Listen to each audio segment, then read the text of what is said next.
Olá pessoal, meu nome é Felipe Aragão e nós vamos fazer agora a análise da obra Um Discurso sobre as Ciências, de Boaventura de Souza Santos.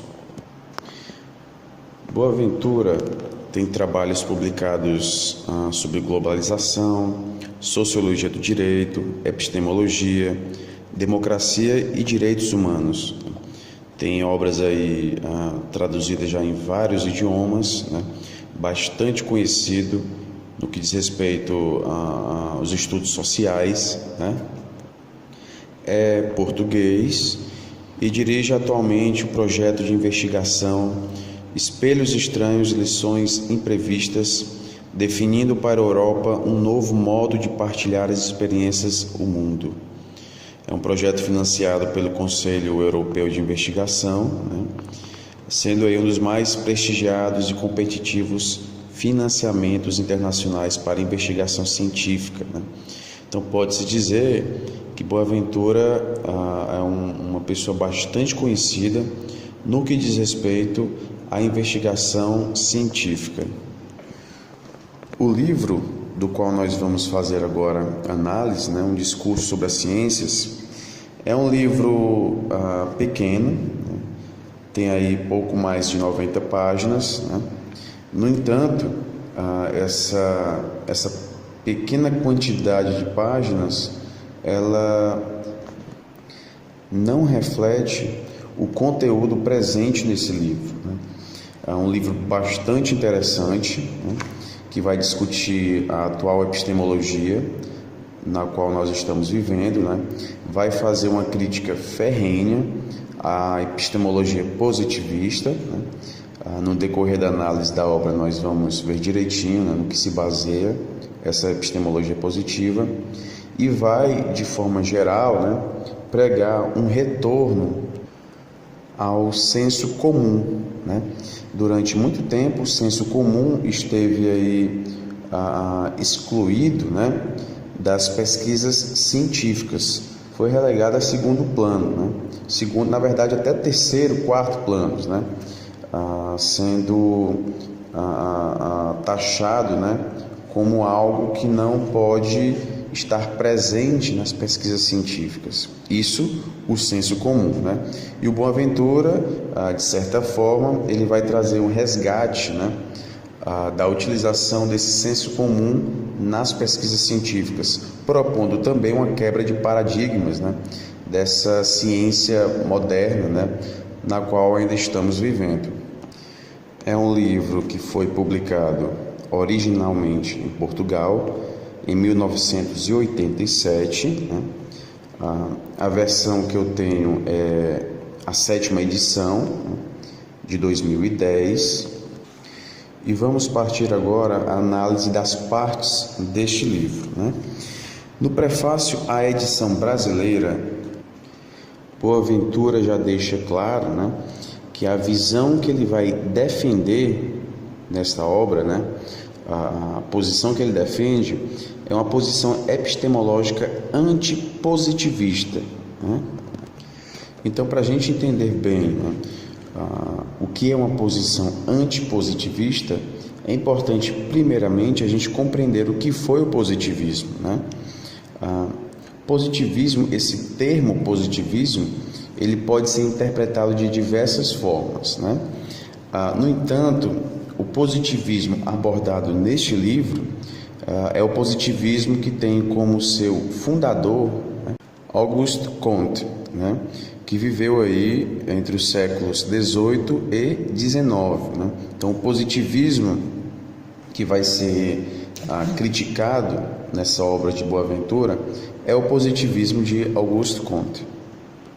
E assim, esse pensamento, né, o positivismo, ele surgiu a partir do final, né, da Idade Média, com a crise dos paradigmas presentes na Idade Média, né, e também teve influência da sociedade industrial, né, impactando, né, na Revolução Francesa, né, e esse pensamento, né, de certa forma, prega um afastamento radical, né, da teologia, né?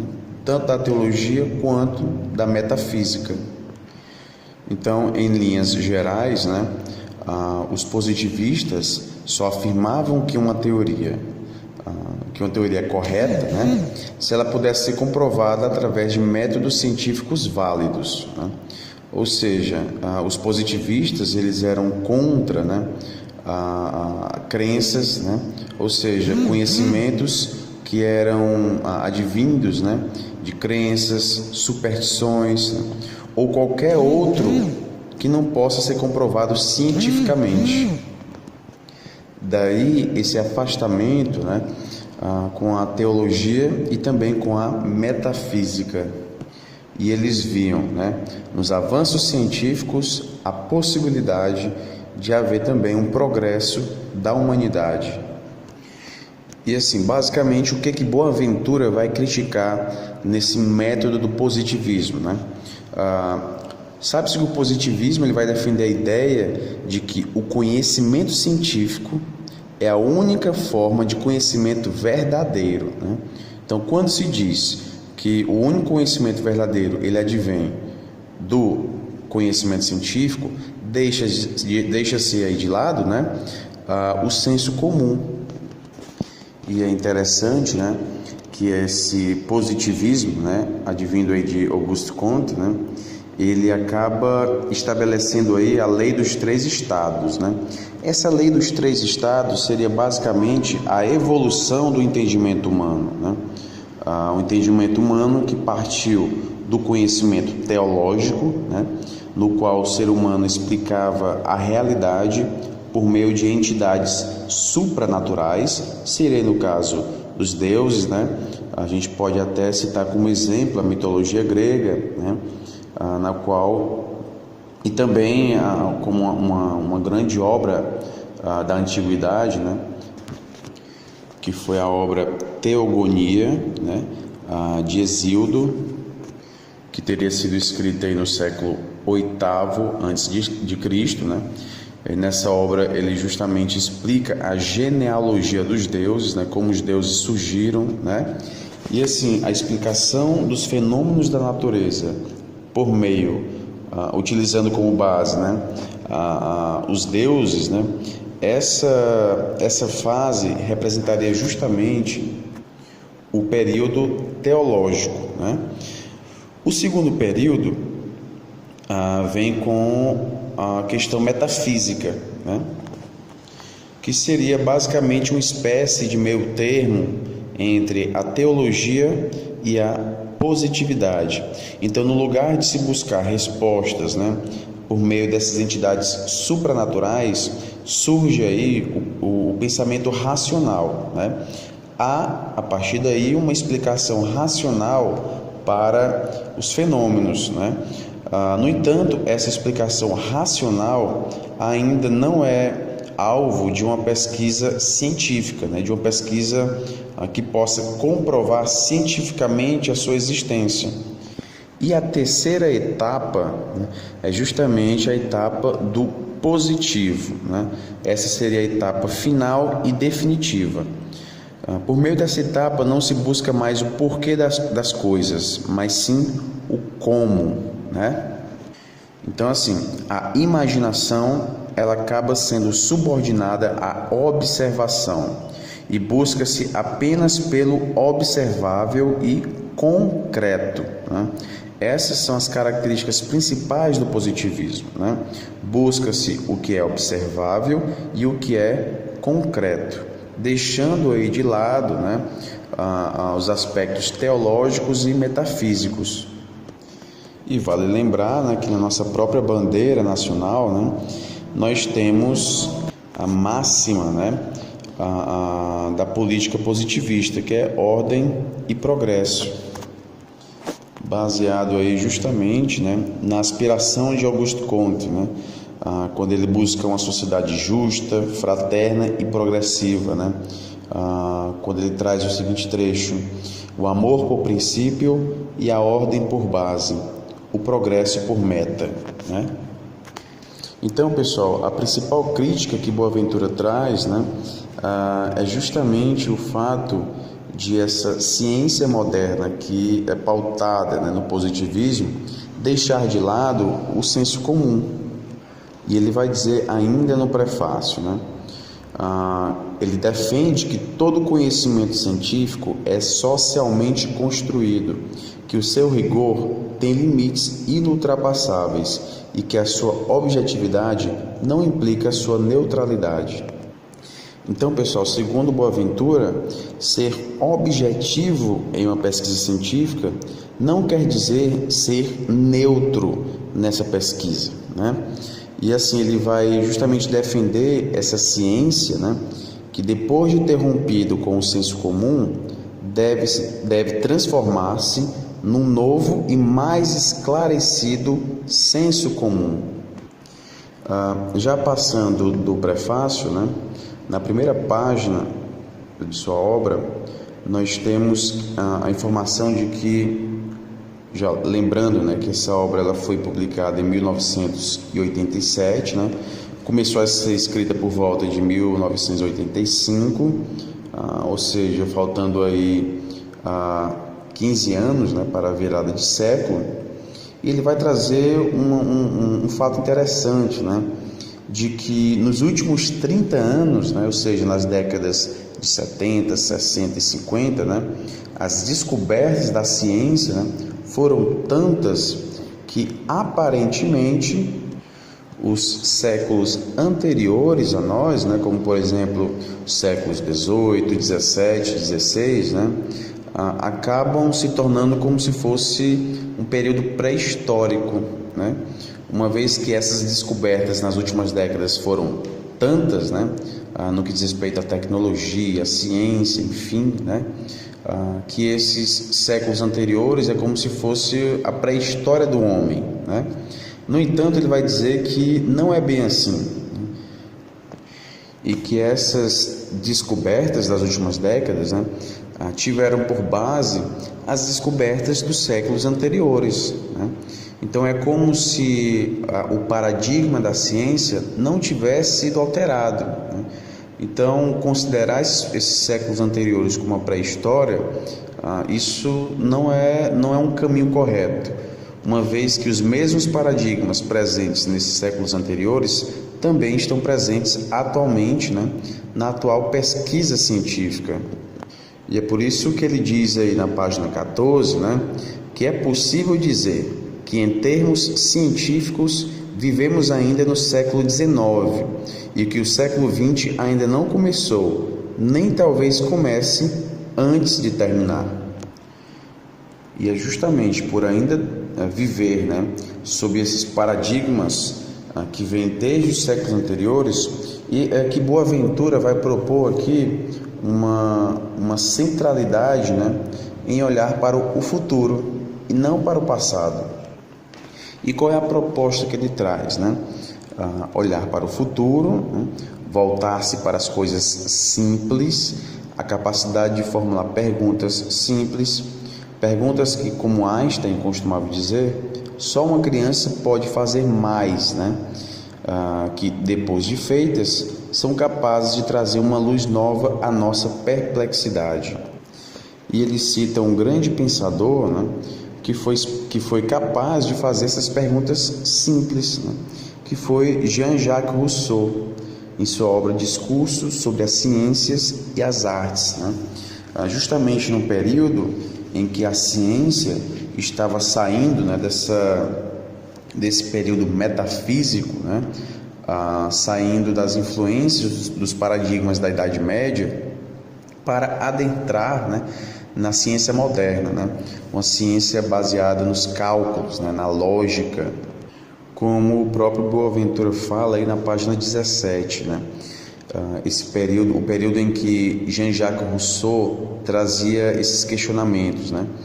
Estávamos então em meados do século XVIII, numa altura em que a ciência moderna, saída da revolução científica do século XVI, pelas mãos de Copérnico, Galileu e Newton, começava a deixar os cálculos esotéricos dos seus cultores para se transformar no fermento de uma transformação técnica e social sem precedentes na história da humanidade. E Boaventura vai dizer que 200 anos depois, né, todos nós somos protagonistas e produtos dessa nova ordem, né?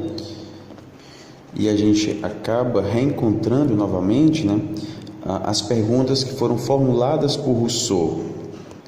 Perguntas simples, né, que giram em torno da relação entre a ciência e a virtude, né? Ou seja, assim, entre o pensamento científico e o senso comum. Então, assim, no lugar de se estudar o como, né, a gente, segundo Boaventura, deve se voltar também para o porquê, né? O porquê do conhecimento científico, né? Ele vai trazer até um ponto interessante na página 18, lá no fim. Ele diz o seguinte: e temos finalmente de perguntar pelo papel de todo o conhecimento científico acumulado no enriquecimento ou no empobrecimento prático das nossas vidas, ou seja, pelo contributo positivo ou negativo da ciência para a nossa felicidade, né? E esse tipo de questionamento, ele foi deixado de lado durante muito tempo, né? Durante todos esses 200 anos em que nós tivemos essa mudança importante, né, com a ciência moderna, o porquê foi deixado de lado. Então, assim, essas perguntas simples que surgem no que diz respeito à ciência moderna, né, são perguntas que vão contra, né, essa ordem científica hegemônica que nós temos agora, né? E é o que justamente Boaventura vai buscar explicar, né, no que se baseia essa ordem científica hegemônica. E é o que Boaventura vai dizer a partir do item o paradigma dominante, né? Ele vai dizer o seguinte: o modelo de racionalidade que preside a ciência moderna constitui-se a partir da revolução científica do século XVI e foi desenvolvido nos séculos seguintes, basicamente no domínio das ciências naturais. E esse modelo hegemônico, né, vai defender com todas as suas forças, né, uma fronteira estabelecida entre o senso comum e a pesquisa científica, né? Esse senso comum ou pensamento não científico vai ser, segundo ele, né, dividido em duas partes, né?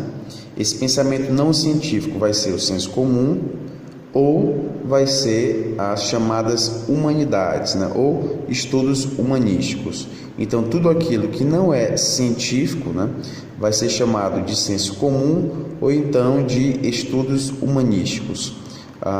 Sendo um ou outro, né, vai estar fora, né, ou deveria estar fora, segundo esse paradigma dominante, né, das pesquisas científicas. E assim, ao contrário da ciência aristotélica, né, a ciência moderna desconfia sistematicamente das evidências da nossa experiência imediata. Tais evidências estão na base do conhecimento vulgar, sendo assim, segundo a ciência moderna, né, ilusórias. E assim, basicamente, Aristóteles, né, vai dar uma importância muito grande ao conhecimento sensível, né, às sensações.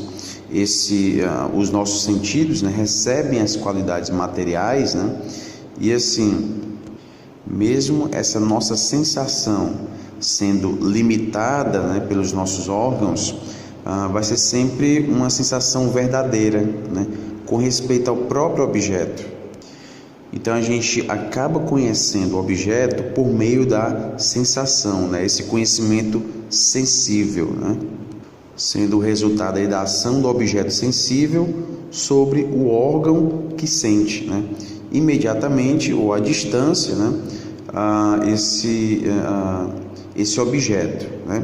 Então dá-se aí com Aristóteles, né, a importância do conhecimento sensível. E o que Boaventura fala, né, é que esse paradigma dominante, né, desconfia de todo e qualquer conhecimento advindo das sensações, né? Uma desconfiança sistemática, né? E Galileu vai ser um dos críticos, né, a essa forma de se pensar o conhecimento por meio da experiência sensível de Aristóteles, né? Para Galileu, a natureza ela está inscrita em caracteres geométricos, né? E Boaventura vai dizer que dessa mesma forma pensava Einstein, né? E que pensar a natureza do ponto de vista geométrico acaba derivando aí duas consequências principais, né? Em primeiro lugar, conhecer significa quantificar. Então, o rigor científico ele acaba sendo medido, né, pelo rigor das medições. É por isso que até hoje as pesquisas que utilizam, né, como base a pesquisa qualitativa ainda não são muito bem vistas, né, pelas áreas das ciências exatas, né, tendo aí o predomínio, né, das pesquisas quantitativas. O que não é quantificável seria cientificamente irrelevante, né? E outro ponto importante desse paradigma dominante, né, é que o método científico ele acaba estabelecendo as suas bases, né, na redução da complexidade, né? Então, a natureza ela não é vista de uma forma complexa, né? Até porque essa complexidade exigiria aí um estudo mais global, né? Sendo descartada qualquer tipo de divisão, né, do objeto de estudos. Até por ser complexo, esse objeto não poderia ser dividido, né? Mas esse novo paradigma dominante, ele acaba descartando essa complexidade. E é justamente o que ele vai dizer, né, em que Descartes pregava, né, como uma das regras do seu método, né, que é justamente dividir cada uma das dificuldades em tantas parcelas quanto for possível e requerido para melhor as resolver. Sendo o objeto complexo, essa divisão ela acaba não sendo permitida, né? Mas como nós já vimos, essa complexidade é deixada de lado.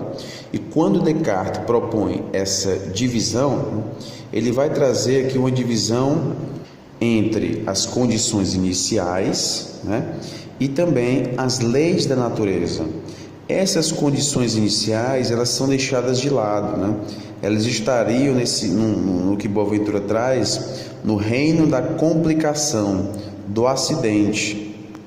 Já as leis da natureza são o reino da simplicidade e da regularidade, onde é possível observar e medir com rigor. E essa divisão, né, ela é vista por Boaventura como totalmente arbitrária. No entanto, né, ele vê que essa divisão ela acaba se fazendo presente em toda a ciência moderna, né? Ou seja, a divisão entre essas condições iniciais e as leis da natureza. E quando se deixa de lado essas condições iniciais, né, ao se fazer um estudo sobre um determinado fenômeno, né, acaba determinando que o resultado desse fenômeno ele vai se produzir não importa o lugar, né, independentemente do lugar e do tempo em que se realizam as condições iniciais. Então, sempre quando se deixa de lado essas condições iniciais, né, essa pesquisa científica está partindo do pressuposto em que o resultado dessa pesquisa ele vai ser dado, né, não importa onde for, né, não importa onde ele for realizado. Posteriormente, Boaventura vai dizer que Isaac Newton, né, um dos pensadores basilares aí da ciência moderna, né, vai considerar que tudo na matéria, né, é uma máquina. Ou seja, estudar a natureza, né, é estudar algo que pode ser considerado como uma máquina, que pode ser compreendido por meio de leis físicas e matemáticas, né? E esse mundo, né, no qual está inserida essa natureza, né, é um mundo estático e eterno. E essa ideia de mundo-máquina de Isaac Newton, né, segundo Boaventura, de tal modo poderosa que vai se transformar na grande hipótese universal da época moderna, que é o mecanicismo.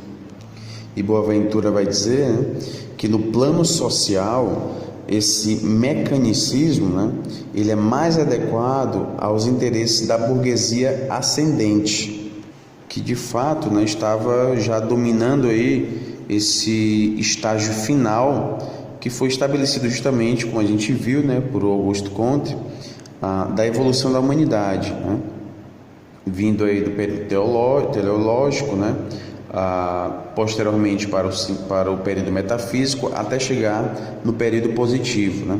Então, esse período positivo, ele diz respeito justamente a é como se fosse uma história da evolução humana, né? Chegando a essa fase final que é representada pelo mecanicismo. E isso era do interesse da burguesia ascendente, né? Porque trazia uma proposta de se pensar a sociedade atual naquela época como a sociedade ideal, né? Então, por mais que existissem as desigualdades geradas pelo capital, né, essas desigualdades fariam parte de uma sociedade perfeita, uma sociedade ideal, né? E essa forma de se estudar os fenômenos, né, a natureza, tomando por base o mecanicismo, né, tomando por base os conceitos advindos da matemática, da física, né, ela acaba também sendo incorporada aos estudos da sociedade, né? Então começa a estudar a sociedade tomando por base esses mesmos paradigmas das ciências modernas, né? E é daí justamente que vai surgir a ciência social, né? Ou vão surgir as ciências sociais, que é como Boaventura muito bem diz aí na página 32. Como é possível descobrir as leis da natureza, seria igualmente possível descobrir as leis da sociedade. E um nome muito importante citado por Boaventura, né, que vai trazer essas influências do método científico moderno para o estudo da sociedade, vai ser Émile Durkheim, o fundador da sociologia acadêmica, né? Que pregava a redução dos fatos sociais às suas dimensões externas, observáveis e mensuráveis. E claro, Boaventura traz uma crítica, né, a essa forma de se estudar a sociedade, né? Ele vai dizer na página 35, né, que essas ciências naturais têm um longo caminho a percorrer no sentido de se compatibilizarem com os critérios de cientificidade das ciências naturais. E ele traz aqui vários obstáculos, né? As ciências sociais não dispõem de teorias explicativas que lhes permitam abstrair do real para depois buscar nele, de modo metodologicamente controlado, a prova adequada. As ciências sociais não podem estabelecer leis universais, porque os fenômenos sociais são historicamente condicionados e culturalmente determinados. As ciências sociais não podem produzir previsões fiáveis, porque os seres humanos modificam seu comportamento em função do conhecimento que sobre ele se adquire. Os fenômenos sociais são de natureza subjetiva e, como tal, não se deixam captar pela objetividade do comportamento. As ciências sociais não são objetivas, porque o cientista social não pode libertar-se, no ato de observação, dos valores que informam a sua prática em geral e, portanto, também a sua prática de cientista. Então, tudo isso aqui, ele faz uma crítica, né, à utilização pelas ciências sociais dos paradigmas da ciência moderna, né, dessa ciência positivista, né, que busca essa objetividade, né, a exclusão do senso comum e também de qualquer tipo de crença, né, que não possa ser explicada por meio de uma observação. E de fato, né, o comportamento humano segundo Boaventura, ele não pode ser explicado, tomando por base apenas as observações. Essa é uma característica do mecanicismo, ou também do positivismo, observar para estudar. No entanto, o comportamento humano ele é muito mais do que simplesmente algo que a gente vê, algo que a gente observa, Como ele muito bem diz aí na página 38, o comportamento humano, ao contrário dos fenômenos naturais, não pode ser descrito e muito menos explicado com base nas suas características exteriores e objetiváveis, uma vez que o mesmo ato pode corresponder a sentidos de ação muito diferentes. A ciência social será sempre uma ciência subjetiva e não objetiva como as ciências naturais. Tem de compreender os fenômenos sociais a partir das atitudes mentais e do sentido que os agentes conferem às suas ações, para o que é necessário utilizar métodos de investigação e mesmo critérios epistemológicos diferentes dos correntes nas ciências naturais, métodos qualitativos em vez de quantitativos, com vista à obtenção de um conhecimento intersubjetivo, descritivo e compreensível, em vez de um conhecimento objetivo, explicativo e nomotético. E esse termo nomotético diz respeito justamente à elaboração de leis universais, leis com as quais, uma vez aplicadas, geraria os mesmos resultados, e não é o caso das ciências sociais.